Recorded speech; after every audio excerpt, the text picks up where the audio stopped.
Akhirnya aku bisa syuting lagi ya setelah 2 minggu aku absen karena ya bolak-balik pindah lokasi syuting ya. Dan sekarang aku mau review si Xiaomi 12. By the way, sorry ya kalau rada menggema, ini kamarnya masih kosong ya. Ini aku pindah ke rumahku yang sebelumnya ya. Jadi sekitar 2 bulanan ini aku ditemenin sama si Xiaomi 12 ya. 2 bulan coy. Jadi waktu itu aku unbox, videonya udah tayang ya. Dan dimensinya yang kecil mungkin segmented target pasarnya karena ya orang zaman now prefer smartphone dengan layar yang gede ya buat dipakai macem-macem kan, buat nonton, buat ini itu buat ngedit video juga, bahkan ya banyak konten creator di TikTok, Snapchat dan kawan-kawannya ya. Namun seperti yang kalian tahu, aku ini prefer smartphone layar kecil karena ya pertama lebih enak dikantongin ya. Ya mindsetku adalah kalau pengen nikmatin film atau mau kerja ngedit video yang mending pakai device dengan layar yang lebih gede ya. Pamer ya MacBooknya aku taruh sini tumben ya. Ya MacBookku ini habis matot ya, habis dibenerin dan sekarang udah hidup lagi, aku bahagia. Jadi kayak gimana kondisi si Xiaomi 12ku setelah pemakaian 2 bulanan ini? Apakah ada lecetnya? Plus minusnya apa aja sih? Aku ceritain ya.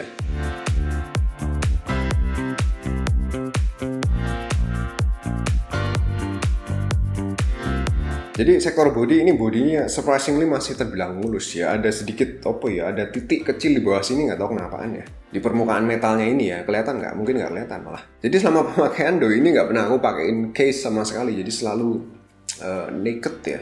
Ketika aku bawa pergi naik mobil ya, misalnya aku taruh doi di dashboard ya, tempat naruh kunci sama koin-koin segala macam itu ya. Dan ya so far tidak ada baret ya. Baret tipis di bagian samping maupun di belakang juga nggak ada, masih mulus ya, 99% lah kondisinya ya. Ini kumisku belum cukur ya, nggak apa-apa ya, biar kata bujuku aku kalau pakai kumis kayak ikan lele. Dan yang lecet paling cuman screen guard bawaannya. Ini screen guardnya jelek soalnya kualitasnya ya, tinggal dikeletek aja maka layarnya bakal mulus sih, karena toh layarnya glassnya pakai Gorilla Glass Victus ya. Kalau bagian belakang konon pakai Gorilla Glass 5. Intinya kondisi layarnya masih smooth pastinya ya. Smooth like ice, smooth like butter. Dan secara tampilan sama feel-nya ketika dipegang memang terasa wah sih. Kesan nihilnya ini dapet ya. Salah satunya berkat samping bodinya ini tepatnya layarnya kanan kirinya melengkung ya. Belum lagi desain belakangnya juga stylish. Yang sedikit kurang paling adalah dagunya ini kelihatan agak tebelan dikit ya. Lebih tebal mungkin semili kalau dibandingin sama jidatnya ya. Beda semili doang sih. Dan udah termasuk tipis ya sebenarnya dagunya ya. Dan secara keseluruhan udah ganteng penampilannya ya. Aku happy sama wujudnya. Oh ya, mungkin ada yang kepo ya, apakah di smartphone flagship, di smartphone high-end-nya Xiaomi bakal muncul iklan ketika membuka aplikasi-aplikasi tertentu ya, aplikasi bawaan? Jawabannya aku kurang yakin ya, karena pas aku unboxing awal-awal muncul sih, ini sempat aku screenshot ya, tapi sekarang nggak pernah muncul lagi, itu muncul cuma sekali doang ya. Ya kalau di smartphone kelas low sama mid-end-nya kan emang udah menjadi hal biasa ya. Kalau di smartphone high-end flagship aku ngarepnya sih iklan kayak gini nggak ada ya seharusnya ya. Kan ya seharusnya lebih eksklusif ya. Tapi so far aku cuma nemu iklan sekali doang. Nggak tahu ya, mungkin kalian ada yang ngalamin hal yang beda yang punya Xiaomi 12 juga, silahkan komen aja ya, dikabarin aja ya. Dan beralih ke sektor performa, jadi semenjak aku review si Galaxy S22 Ultra, Realme GT2 Pro, semuanya kan pakai ini ya, Snapdragon 8 Gen 1 ya, semuanya pada pakai chipset itu sekarang ya untuk kelas flagship. Iya, smartphone ini juga demikian, pakai chipset tersebut ya. Dan performanya emang kenceng pakai banget, tapi chipset tersebut tergolong panas ya, khususnya ketika dipakai game berat. Jadi peningkatan suhu paling kerasa di permukaan layarnya bagian atas ya, sekaligus di permukaan frame sisi atasnya pula. Tapi untungnya kalau dipakai buat sosmedan, hal tersebut tidak muncul sih ya. Kalau buat foto-foto ya cuman anget dikit, wajar doang. Dan uniknya, walaupun aku agak compare secara head to head dengan flagship lainnya yang pakai chipset yang sama, karena udah pada aku jual. Ya tidak aku compare secara presisi pakai termogan ya. Aku rasa di sini peningkatan suhunya sedikit mendingan sih. Ya padahal doi ini kan bodinya kecil ya. Kalau bodi kecil biasanya rawan lebih panas. Berarti di sini sistem coolingnya lebih optimal ya. Ya tapi buat standarku ya tetap aja di sini angetnya kurang nyaman di tangan, khususnya ketika dipakai game berat ya. Toh di sini juga layarnya kecil, aku rasa kurang PW buat gaming bila mana tanganmu gede-gede. Minum dulu ya. Haus ya.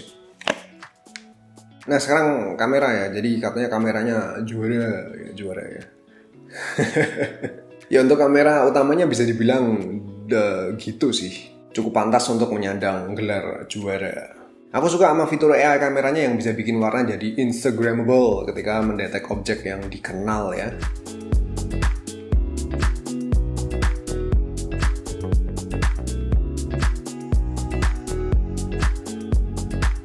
Hasil dari digital zoom-nya juga nyenengin, tetap sharp, detail, dan overall dynamic range yang dihasilin dari kamera utamanya juga baik ya.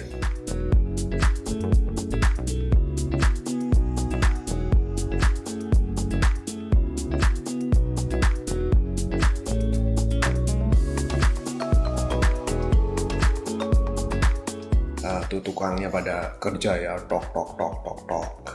Ini sorry kalau berisik ya, depanku rumah ini renov nggak jadi-jadi ya, aku rada sebel sebenarnya. Ya bodoh ya, lanjutin syuting aja ya. Nah, kalau nggak gini nggak kelar-kelar syutingku ya. Lalu ketika low light maka via AI kameranya juga akan secara otomatis mengaktifkan night mode-nya sehingga menghasilkan foto yang lebih baik exposure-nya ya, dengan detail serta sharpness yang tetap terjaga.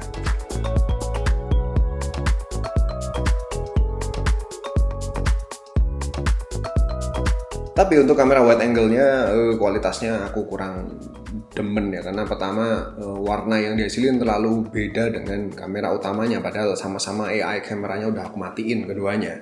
Dan kemampuan di low light juga kurang menyamai kualitas kamera utamanya, bahkan bila kondisi cahayanya sangat minim hasilnya tidak memuaskan. Ya yang namanya kamera wide angle biasanya sih gini ya, kualitasnya di bawahnya kamera utamanya, tapi di sini karena doi kelasnya flagship, aku sedikit berharap lebih sama kualitas wide angle-nya ya.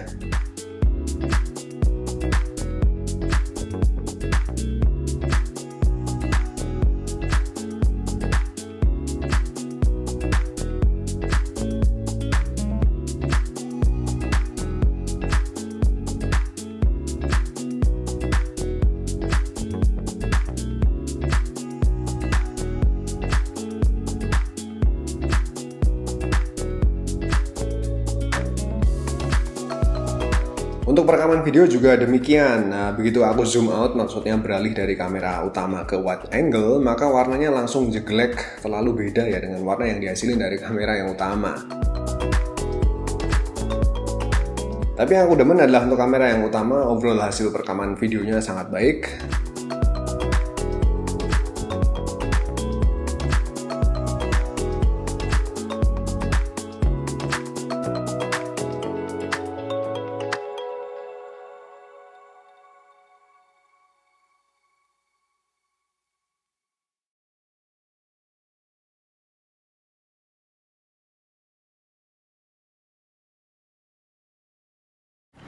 Tes kameranya si Xiaomi 12 silau.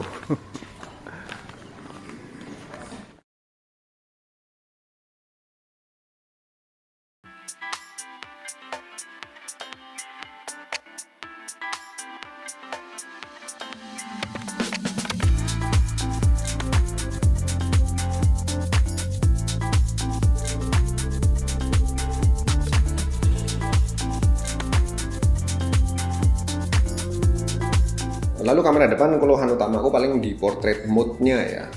Ketika kita lagi selfie pada kondisi background-nya, backlight-nya kencang, maka ya dynamic range-nya tidak mampu meredam ya. Jadinya kelihatan blown out background-nya. Jadi ya untuk smartphone mid-end hal kayak gini masih wajar, tapi untuk smartphone flagship high-end kayak gini aku ya lagi-lagi berharap lebih ya. Dan kamera makro ya, mbak kelupaan ya, di sini ada kamera makro ternyata ya. Ya seperti yang kalian tahu, aku kurang demen sama kamera makro ya. Aku prefer kamera tele. Tapi mengingat di sini udah ada digital zoom yang kualitasnya baik, jadi ya oke lah, fair enough ya. Dan kamera makro di sini ada autofocusnya cuy. Jadi ya umumnya kamera makro di smartphone kan pada fix fokus, tapi di sini ya ada fokusnya. Ada autofocusnya ya. Dan doi juga bisa jepret dengan sangat close up ya.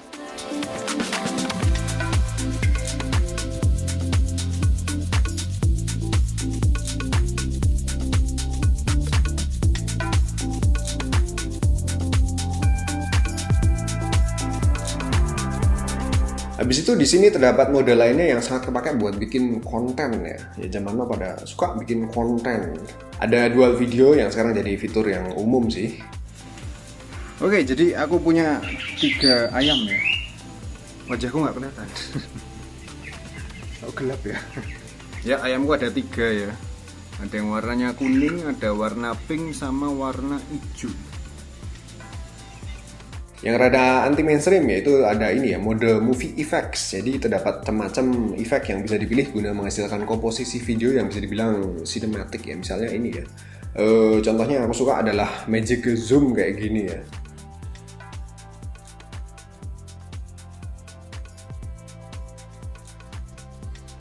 Selain itu ada mode vlog ya, dimana kita bisa bikin video singkat dengan beragam cuplikan serta transisi yang secara otomatis akan disambung-sambung ya. Kepake misal mau bikin intro, outro, filler atau apalah pada sebuah konten video.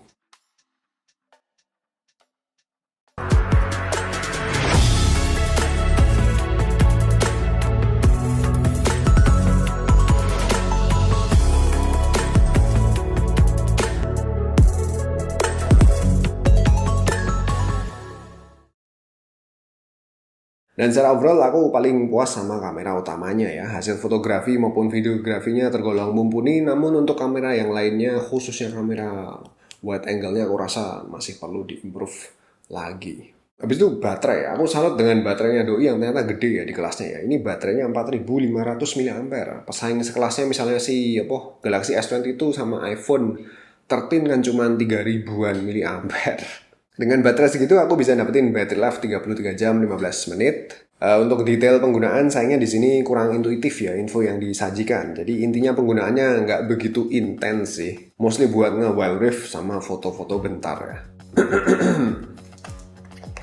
Aku rodo gerok ya. Kemarin abis pilek aku.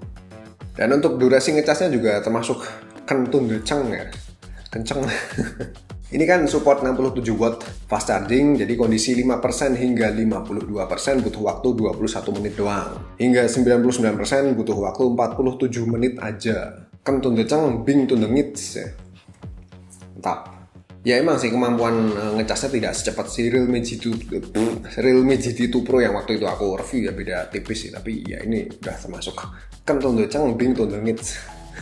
Apa sih? Dan terakhir kelengkapan fitur lainnya ya, ada fingerprint sensor di dalam layar, unlock-nya juga cepet, kemudian ada face unlock, tapi sayangnya face unlock-nya kurang reliable di low light ya, kadang mau unlock kadang enggak ya. Dan ini agak disayangin ya untuk smartphone flagship, aku sebenarnya ngarepnya seharusnya face unlock-nya lebih reliable ya. Speaker ya featuring Harman Kardon, ini dual speaker pastinya ya. Mau dengerin sampelnya nggak? Tinggal ya ini ya sampelnya kayak gini.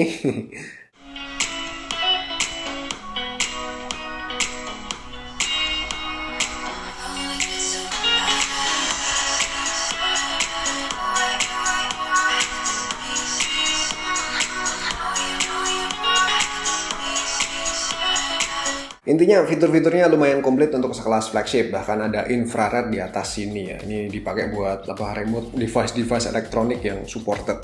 Yang absen adalah kemampuan water and dust resistant IP67 atau IP68 ya. Kelas flagship biasanya dilengkapi dengan fitur tersebut. Ya ini sama kayak si Realme GT2 Pro yang juga absen water and dust resistant ya. Bahkan di sono malah nggak ada wireless charging, kalau di sini kan ada ya.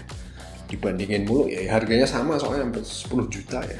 Dan kalau dipikir-pikir water and dust resistant ya jarang kepake juga sih. Mau foto-foto underwater kan juga jarang.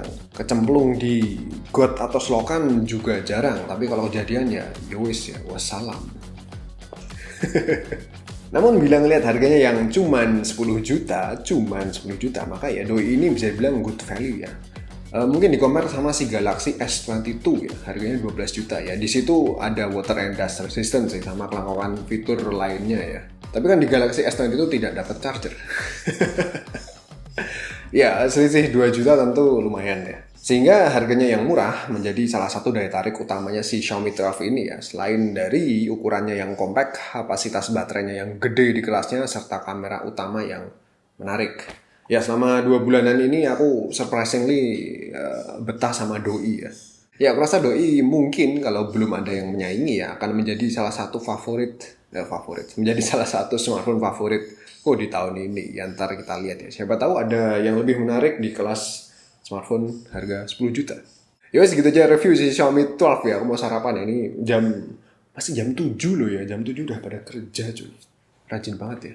Ya kabarnya bakal nongol Xiaomi 12 Lite ya, nggak tahu ya. Beneran masuk sini atau enggak, ke Indonesia atau enggak. Aku harap layarnya juga sama-sama kecil kayak gini ya. Kalau sama-sama kecil kayak gini tentu menarik. Ya enggak? Follow juga IG ku @bangreview. Terima kasih Hen. See you.